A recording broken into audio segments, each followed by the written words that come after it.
The dealer and karma. Summer, July, the scorching air shimmered over the burning asphalt. The city was alive, people bustling down the streets, distant car horns blaring, vendors shouting about their wares.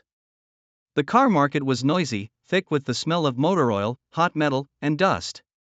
Deals were made in an instant, deceptive smiles shifting into wary glances. Adriana stood next to Max, her boyfriend, who was in his element. He didn't just sell cars, he orchestrated deals. He knew how to talk, persuade, and captivate. "You always bring me luck," he said with a sly grin. "I couldn't close as many deals without you." She smiled back, but something inside her tensed. Over the past few months, she had started noticing strange things. Max wasn't just a car dealer, he was playing with fate itself. He understood how to redirect luck, how to shift responsibility, like a master manipulator of reality. Today's sale was an old sedan he had bought for pennies, patched up a little, and prepared for resale.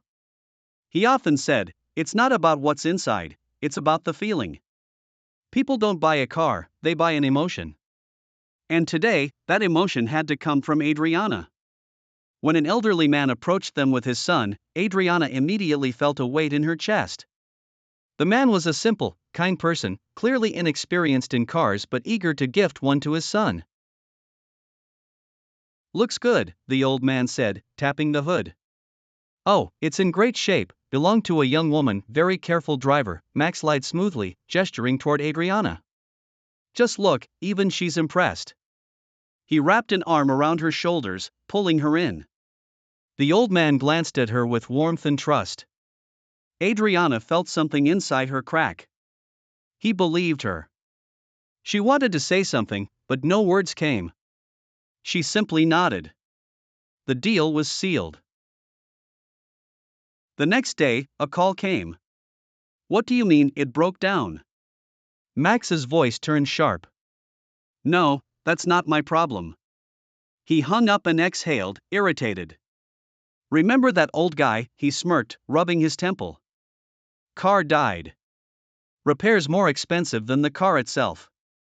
"Well, not my issue."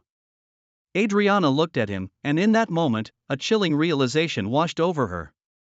Max wasn't just lying, he was deliberately transferring guilt. He knew karma existed. He knew the universe had a way of punishing deceit. But he had found a loophole, he had used her as a shield. The old man's trust, his hopes, had been placed on Adriana.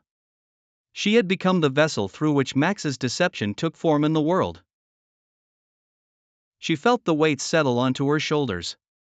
He had made her a part of his scheme, his sin, and now karma was falling on her instead of him.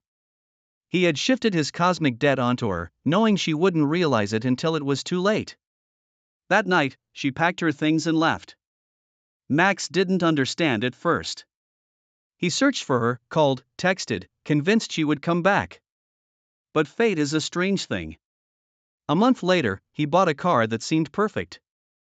3 days in, it broke down on the highway. The repair cost was massive. Adriana found out about it by chance. She didn't feel satisfaction, just an eerie sense of inevitability. Karma always finds its way back.